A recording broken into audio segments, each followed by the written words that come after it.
Qué raro se siente grabar de nuevo.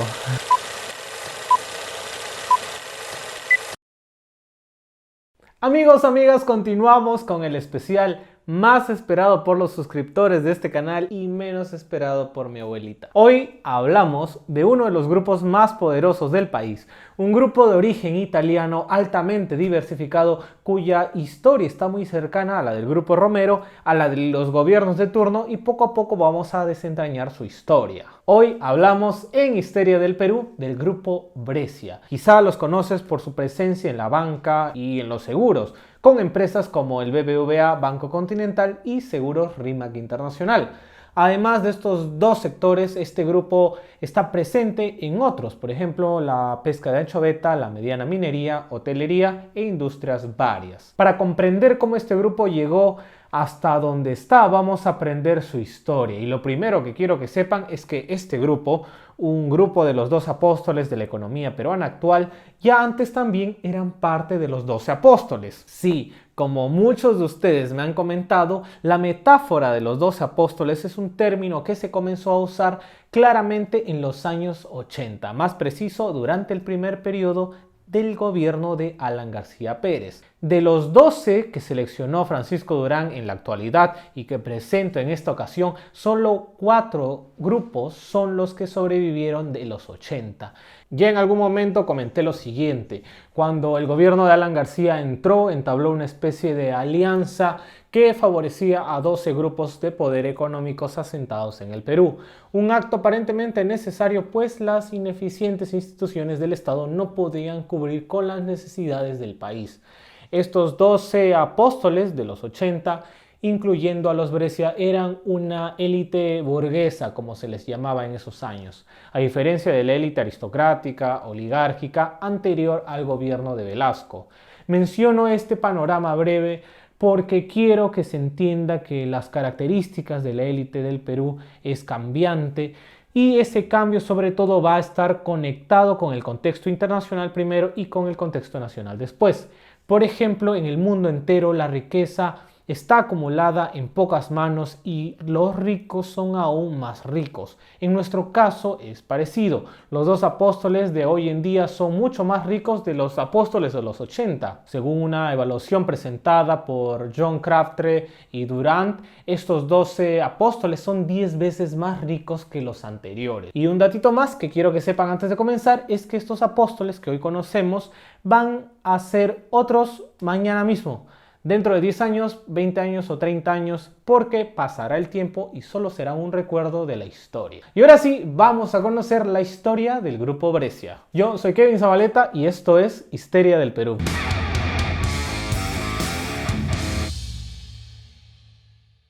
Bueno, como dije, hoy vamos a aprender la historia del grupo Brescia, un grupo de origen italiano cuya presencia en el Perú iniciará con fuerza comenzando el siglo XX.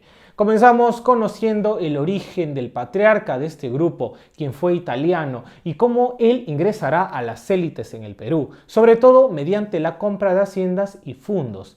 A partir de este hecho, el grupo se diversificará a lo largo de su historia, estando muy cerca a los distintos gobiernos del siglo XX. Vamos a conocer el contexto de su apertura y diversificación, teniendo en cuenta sobre todo su presencia en la banca. Primero compartiendo escena con los Romero del Banco de Crédito y como después llegan al BBVA, Banco Continental.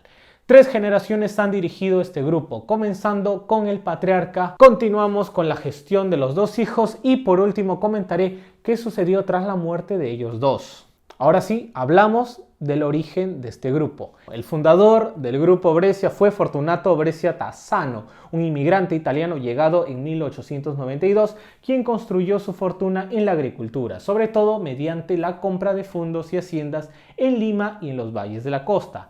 Este personaje de origen italiano pertenece a la colonia europea más numerosa, mejor organizada y la que más comerciantes e industriales ha dado al Perú desde que se declaró la independencia. Cabe mencionar que el grupo Brescia, al igual que los Romero, se introdujeron al agro compitiendo con la antigua aristocracia de la tierra, aprovechando las dificultades financieras y el poco conocimiento para los negocios de las viejas familias, que pasaban, eso sí, tiempos de crisis, obteniendo así fondos y haciendas, moviendo sus capitales de comercio a la industria. Fue en 1919 que Fortunato Brescia se casó con Catalina Cafferata, una descendiente italiana proveniente de la familia propietaria de minas y tierras, lo cual le permitió incrementar su patrimonio familiar. Ellos tuvieron 4 hijos, de los cuales han sobresalido en este grupo 2, Mario y Pedro, quienes asumirán la codirección de las empresas más adelante.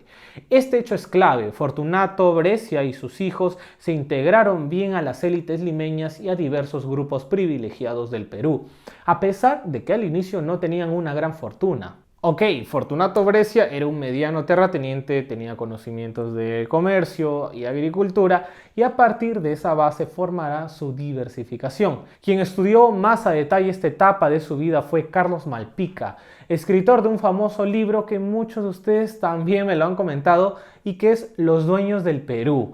Un libro muy difícil de encontrar. Yo tuve que leerlo en la biblioteca de la universidad. Y recopilemos esta etapa de su historia y hagamos un resumen.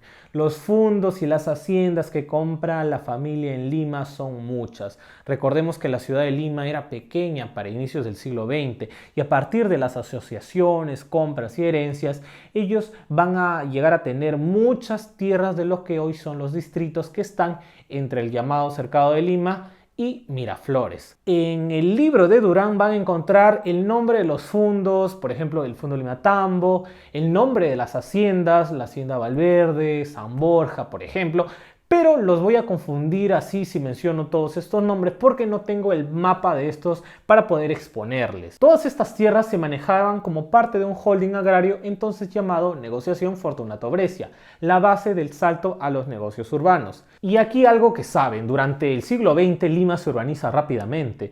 Durante el gobierno de Leguía, por ejemplo, se inaugura la entonces Avenida Leguía, que hoy se llama la Avenida Arequipa, que une Cercado de Lima y Miraflores. Otra conexión de esas décadas, Paseo de la República, que une Cercado de Lima y Miraflores. ¿En qué parte de la capital estaban las tierras de los Brescia? Sí, entre el Cercado de Lima y Miraflores.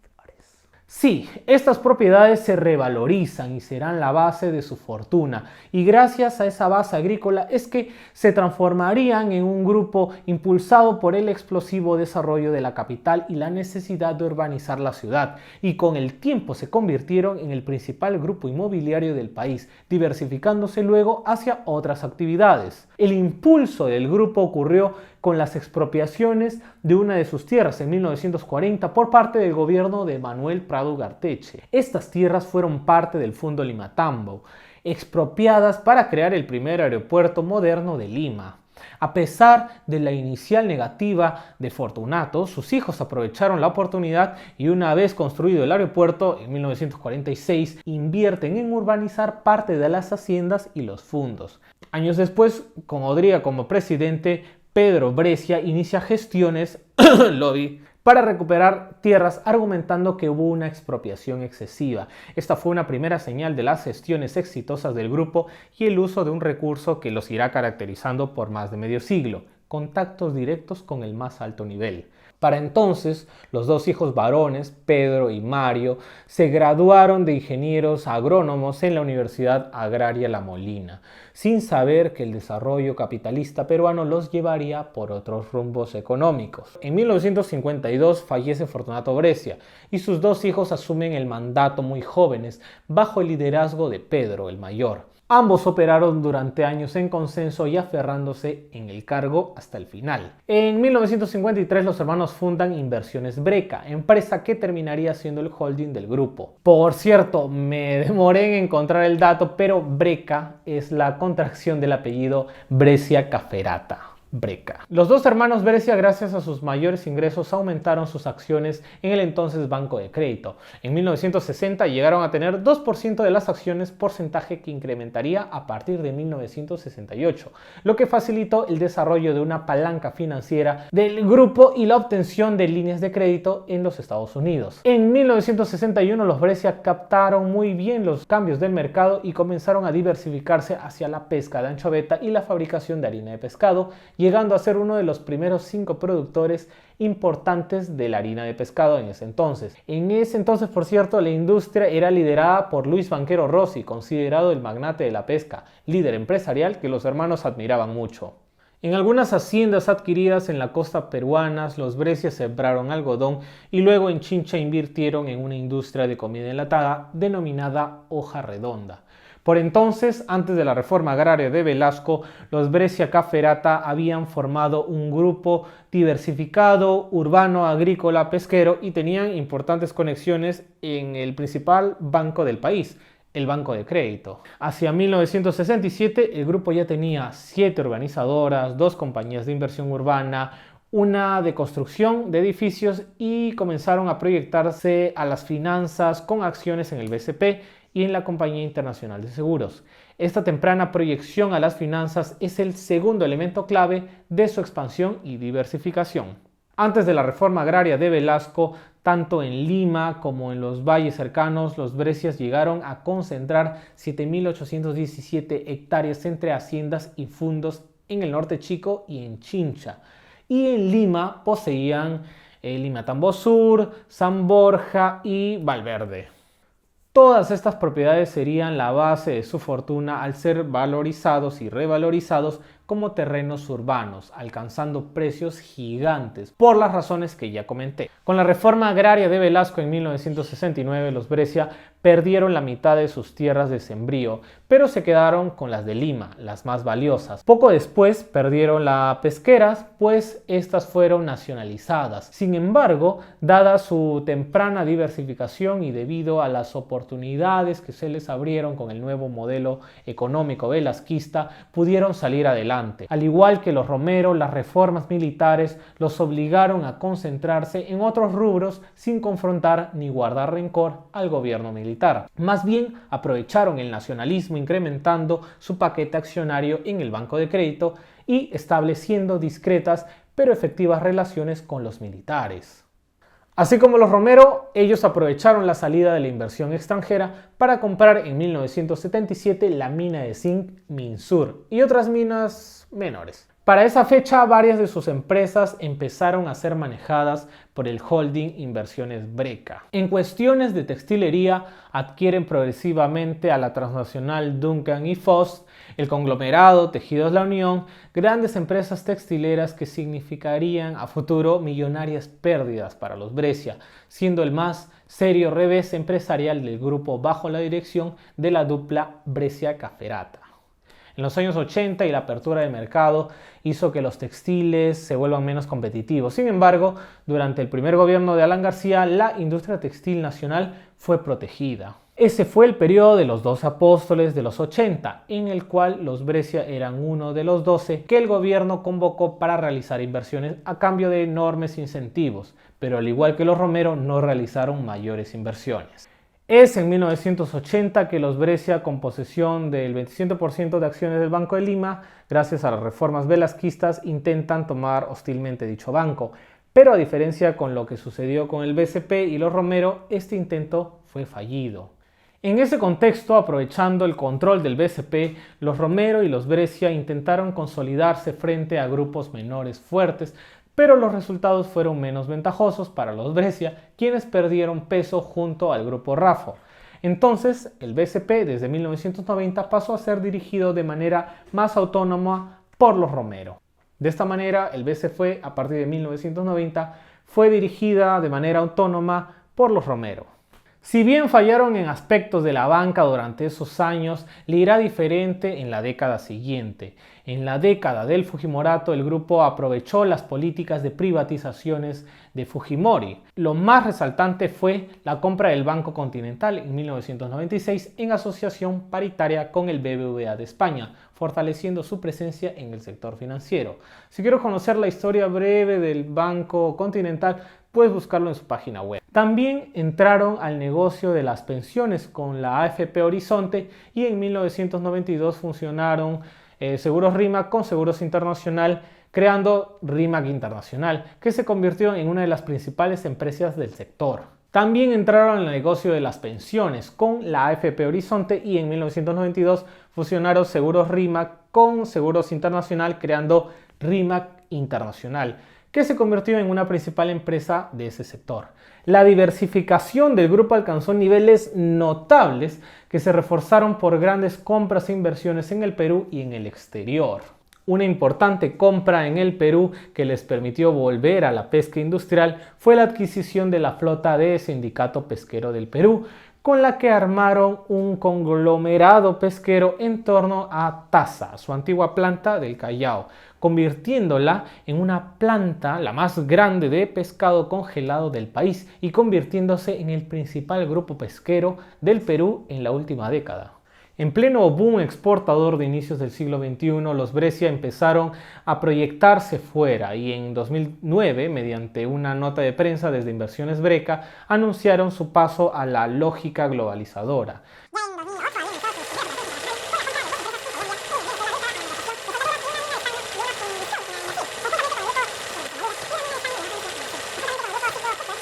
Resumiendo, para 2014 tenían el grupo Minsur, el cuarto productor mundial de zinc, la cementera Melón de Chile, una de las 3 más grandes de este país, Taza, la más grande empresa pesquera, siendo el Perú el 7º productor mundial de harina de pescado. Está Exsa con una cuota del 80% del mercado de explosivos. Rimac Internacional, la primera empresa de seguros del país. Y el 50% del Banco Continental, el segundo más grande después del BCP. Y Invertur, la más grande cadena de hoteleras del país, además del control parcial de la AFP Horizonte. Y así, en todas las empresas, desde los inicios, los 2 hermanos Brescia, Pedro y Mario, tenían el control total o mayoritario, con excepción del Banco Continental y AFP Horizonte, que tienen otros dueños. Y este estilo de manejo empresarial, familiarista y cerrado, les trae algunas complicaciones, pues no habían elegido un sucesor y ambos hermanos mueren estando en el cargo. Mario en mayo de 2013, mientras que Pedro tenía problemas de salud y desacuerdos familiares por una relación tardía, falleciendo al año siguiente, en diciembre de 2014. Como la sucesión se complicó, intentaron manejarla con el apoyo de una consultora y se acuerda que como protocolo de sucesión la familia se retirará de todas las gerencias y se integrarán al territorio de Holding Breca. Al mismo tiempo se retiraron los viejos gerentes y entró una nueva hornada en 2014. Esto llevó a la reducción y transferencia de personal con pérdida de beneficios, generando reclamos que terminaron en la creación de un sindicato. En resumen, la transición sucesoria fue tardía y difícil, sin que el grupo encontrara un jefe o reemplazo, lo que le quitó agilidad al grupo, pues se dificultaron en tomar decisiones por consenso o moverse en alguna dirección sin acuerdos. Actualmente se gobierna mediante 3 jefes, un triunvirato, como diría Durán. Al igual que los Romero, este grupo tendrá muchos subgrupos y mostrarlos aquí confundiría demasiado. Más bien quiero resumir cuál es la presencia social, económica y política de este grupo. En materia social, los Brescia Caferata tienen en Lima una vida estrictamente privada. Son también antiguos socios del Club Nacional. Incluso Pedro Brescia Caferata llegó a ser miembro del directorio del Club Nacional en 1993. Además, los Brescia siempre han mantenido estrechas relaciones con su círculo italo-peruano de amigos. Ricas familias de empresarios italianos con quienes han mantenido negocios a lo largo del tiempo, teniéndolos como socios minoritarios. En asuntos económicos, sus relaciones son del más alto nivel, debido a su participación temprana, primero como directores de la Sociedad Nacional Agraria, la SNA, y segundo como directores del BCP, el directorio empresarial más importante del país, donde Pedro Brescia Caferata fue director de 1955 a 1988. También pesan las conexiones internacionales que les brinda su participación en bancos como el BBVA y Seguros Rimac. La estrategia política de los hermanos Brescia Caferata y sus descendientes se ha caracterizado por el acomodo y es posible que para facilitarlo nunca emitieran opiniones políticas. Esto se ha internalizado en el grupo, distinguiéndose por su silencio político y la no confrontación desde las épocas de Velasco. Esta es la información que se conoce a diferencia de los sucesivos roches que han tenido el grupo Romero. Y de esta manera terminamos el capítulo de los Brescia, es decir, ya tenemos 3 videos de los 3 banqueros peruanos. Tengan en cuenta que este es un resumen del libro que he presentado hasta el cansancio, libro publicado en 2017 por el Fondo Editorial de la Universidad Católica del Perú. Aprovecho para presentarles otros libros publicados por Durant, cuyo tema de investigación gira en torno a los grupos de poder económico y la influencia de estos en el Estado. Algunos de estos libros son de acceso libre, es decir, pueden ser descargados gratuitamente. El último libro de este autor es el que tengo en manos. Es un regalo que me hizo el Fondo Editorial de la Universidad Católica. Hemos coordinado para obsequiarles 2 ejemplares mediante nuestras cuentas de Instagram dentro de unas semanas. Así que estén atentos. Muchas gracias a este fondo, muchas gracias a todos ustedes por acompañarme este 2019 tan importante para mí. Vamos a llegar a los 100,000 suscriptores y la manera que tengo para agradecerles, además de las palabras, es mejorando poco a poco la manera de hacer mis videos. Ahora sí. Los quiero mucho, no se olviden darle me gusta a este video, comentar qué opinan de esta nueva historia y no se olviden que esta historia recién comienza.